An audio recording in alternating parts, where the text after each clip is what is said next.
नमस्कार दोस्तों, आज हम लोग मुख्यमंत्री और मंत्री परिषद यहाँ पर राज्य के बारे में, केंद्र की नहीं, तो मुख्यमंत्री और मंत्री परिषद के बारे में देखेंगे। कुछ जितना इम्पोर्टेंस पॉइंट हो सकता है उन सब के बारे में मैं कोशिश करूंगा कि आप तक पहुंचे इस वीडियो के माध्यम से। तो अगर आप संघ मंत्री परिषद यानी संघ मंत्री परिषद को आपने सही से पढ़ा होगा या फिर देखे होंगे आप लोग मेरे चैनल, इस चैनल के माध्यम से जो वीडियो मैं बनाया हूं, चाहे तो आप प्लेलिस्ट में जाकर आप देख सकते हैं। तो संघ मंत्री परिषद और राज्य मंत्री परिषद कुछ फर्क नहीं है, बस दोनों सेम है।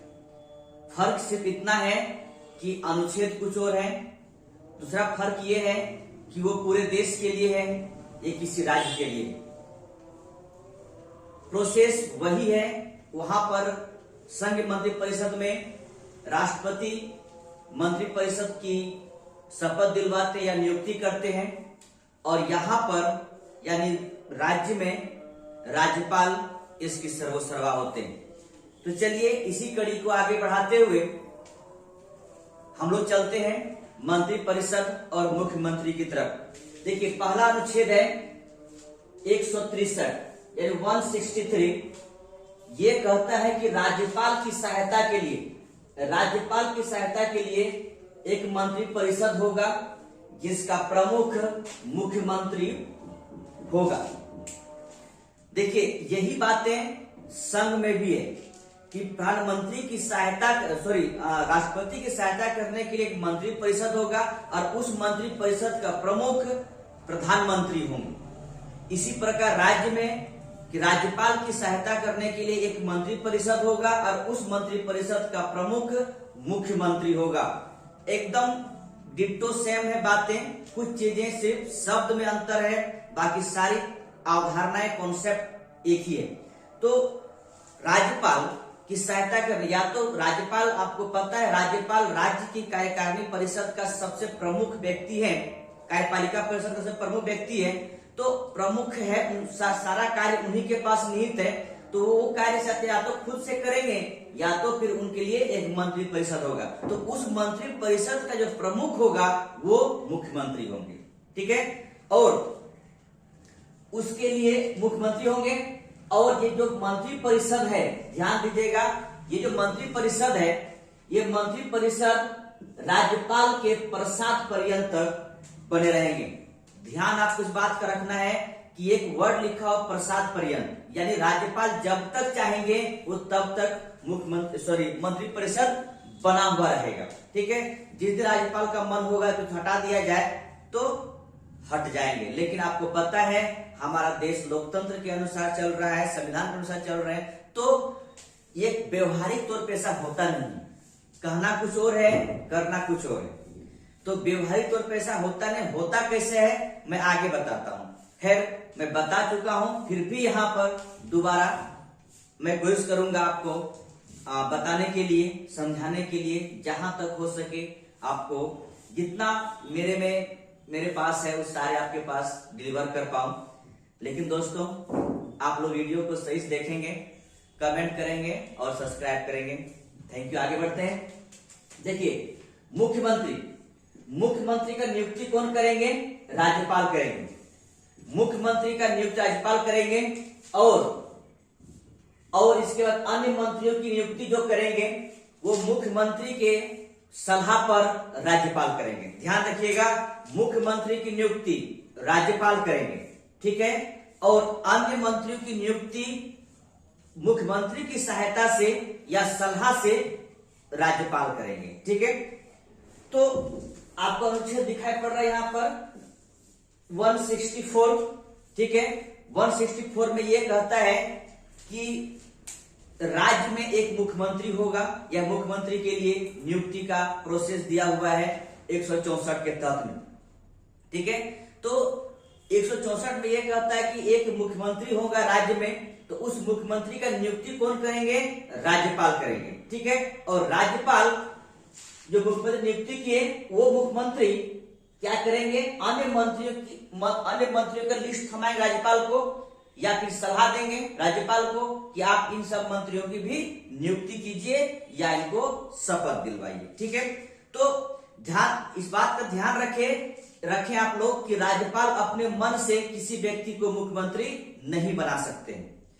सिंपल सा ये समझिएगा कि जब चुनाव होगा, यानी आम चुनाव के बाद जो पार्टी बहुमत में है या बहुमत सिद्ध करने के लिए क्षमता उनके पास है, उन्हीं पार्टी का प्रमुख नेता या एक नेता को मुख्यमंत्री का शपथ दिलवाएंगे और उन्हीं पार्टी से अन्य मंत्री का भी शपथ दिलवाएंगे या फिर नियुक्ति करेंगे मुख्यमंत्री। ठीक है, तो मुख्यमंत्री ऐसे किसी भी व्यक्ति को उठाकर नहीं, राज्यपाल ऐसे किसी व्यक्ति को उठाकर मुख्यमंत्री नहीं बना देते हैं। मुख्यमंत्री उसी को बनाते हैं जो बहुमतधारी व्यक्ति है, बहुमत पार्टी का व्यक्ति है, उसी को मुख्यमंत्री बनाते हैं, ऐसे किसी को मुख्यमंत्री नहीं बनाते। हाँ, राज्यपाल मुख्यमंत्री ऐसे किसी पार्टी का व्यक्ति बना सकते, तब बनाएंगे जब खंडित जनादेश मिले।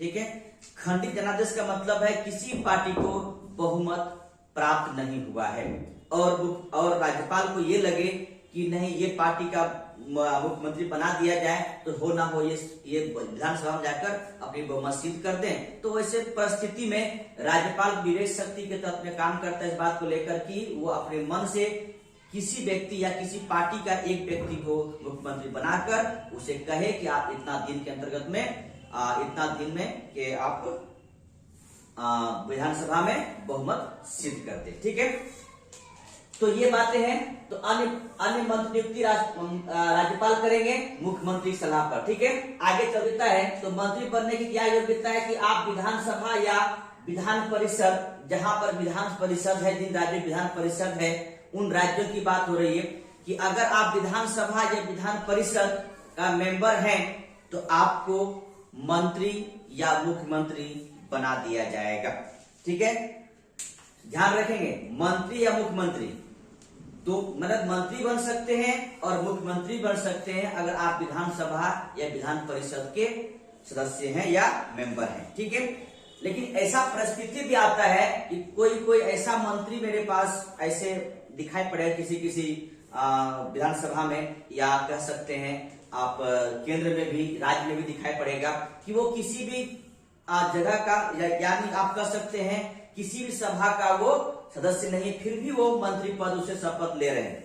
तो इस परिस्थिति में ध्यान रखें, इस परिस्थिति में 6 माह के अंदर या तो विधानसभा में या फिर जिस राज्य में विधान परिषद है, विधान परिषद से उसे सदस्यता ग्रहण करना पड़ेगा, या तो विधानसभा से चुनाव जीतकर आ जाए या विधान परिषद से चुनाव जीतकर या फिर उसे नॉमिनेट चुनाव जीतकर वो आ जाए। तो अगर कहीं से भी दोनों जगहों से कहीं से उसे 6 माह के अंदर सदस्यता लेना पड़ेगा, और नहीं, अगर ऐसा नहीं होता है तो उसे मुख्यमंत्री या मंत्री पद से इस्तीफा देना पड़ेगा। मैं एक आपको उदाहरण स्वरूप बता रहा हूं कि झारखंड में विधान परिषद नहीं है लेकिन बिहार में विधान परिषद है। हुआ यूं, एक बार की बात है, खैर मुझे ईस्वी याद नहीं आ रहा है कि वो ईस्वी कितना था, लेकिन वहां के जो एक बहुत अच्छे नेता हैं जिसका नाम है शिबू सोरेन, तो शिबू सोरेन जी मुख्यमंत्री बन गए, लेकिन वो एमपी थे यानी सांसद थे, विधानसभा के मेंबर नहीं थे, ये एमएलए नहीं थे। तो मुख्यमंत्री तो बन गए, लेकिन वो 4 मंथ के बाद एक तमाड़ विधानसभा क्षेत्र है, वहां से वो चुनाव लड़े।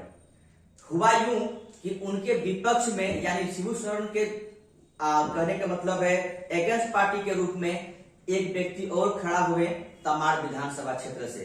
हुआ यूं कि शिबू सोरेन हार गए और वो जो उसके मतलब सामने जो खड़े व्यक्ति थे, दूसरा उम्मीदवार थे, वो जीत गए। तो इस तरह से शिबू सोरेन को हारने के बाद वो अपने मुख्यमंत्री पद से उसे त्यागपत्र देना पड़ गया।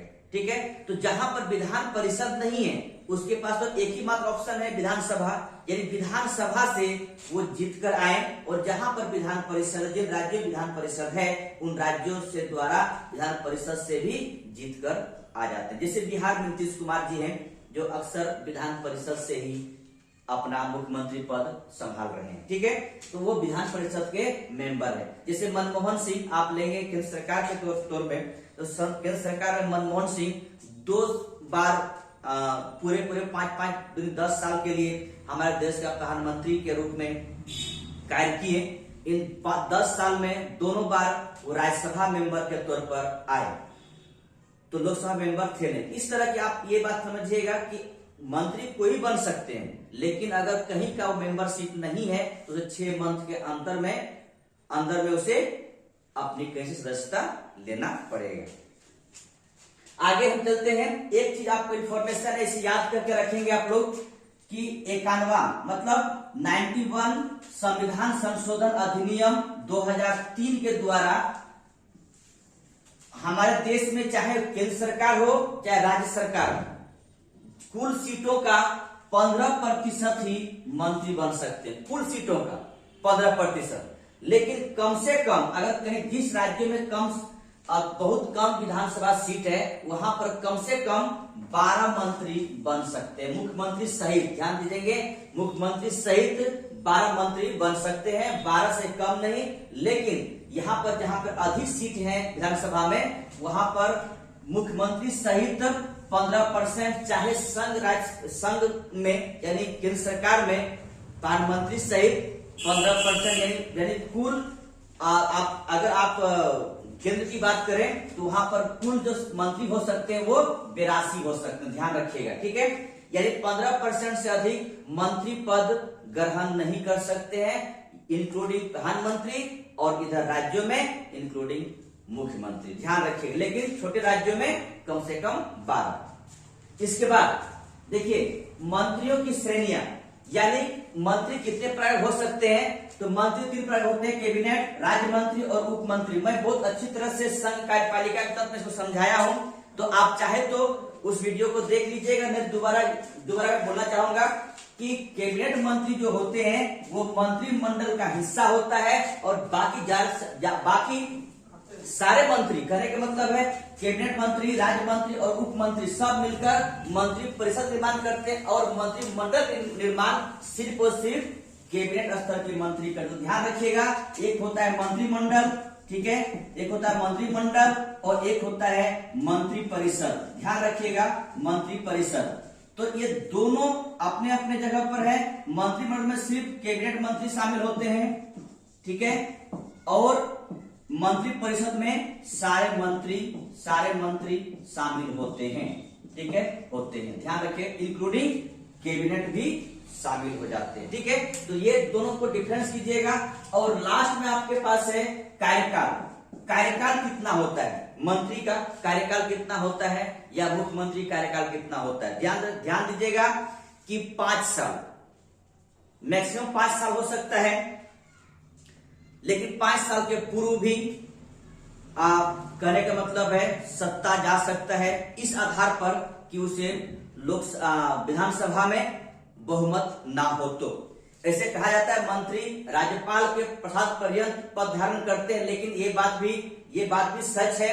दूसरी बात ये भी सच है कि मंत्री 5 साल तक पद पे बने रहते हैं, लेकिन पद पे तब बने रहेंगे 5 साल तक कि यदि विधानसभा में उसे बहुमत प्राप्त हो। अगर विधानसभा में बहुमत प्राप्त ना हो तो 5 साल से पूर्व भी सत्ता छोड़ना पड़ेगा, मंत्री पद छोड़ना पड़ेगा। या फिर ऐसा हो सकता है कि अगर मुख्यमंत्री चाहे, जब चाहे तब राज्यपाल को सलाह देकर मंत्री पद से उसे हटा सकते हैं, लेकिन राज्यपाल अपने आप किसी मंत्री को या फिर मुख्यमंत्री को तब तक हटा नहीं सकते हैं जब तक उसके पास विधानसभा में बहुमत है, पूर्ण बहुमत के साथ में सरकार है, ठीक है। तो जनरली याद करेंगे 5 साल, और मंत्री पद रहते हैं राज्यपाल के प्रसाद पर्यंत, ठीक है। आगे है एक और है सामूहिक उत्तरदायित्व, ठीक है। ये जितने मंत्री होते हैं वो विधानसभा के प्रति सामूहिक उत्तरदायित्व होता है। ध्यान रखिएगा, मंत्री लोकसभा के प्रति उत्तरदायित्व है, तो राज्य में विधानसभा के प्रति उत्तरदायित्व। कहने का मतलब ये हुआ कि अगर किसी मंत्री के प्रति अविश्वास प्रस्ताव लाया जाए और वो विश्वास प्रस्ताव पास हो गया तो ध्यान रखेंगे सारे का सारे मंत्रिमंडल को ही त्याग पत्र देना पड़ जाएगा। तो मंत्री, इसका मतलब यही हुआ कि साथ जीना है साथ मरना है, अकेले नहीं, साथ जिएंगे साथ मरेंगे। तो यहाँ जो मंत्री परिषद है वो मंत्री परिषद लोकसभा के प्रति उत्तरदायित्व है इस केंद्र में, और राज्य में विधानसभा के प्रति उत्तरदायित्व। ध्यान रखिएगा, केंद्र में लोकसभा के प्रति और राज्य में विधानसभा के प्रति उत्तरदायित्व है। तो ठीक ठाक, तो याद रखेंगे ये था आपका मुख्यमंत्री और मंत्री परिषद। मुख्यमंत्री और मंत्री परिषद था जो कि कोशिश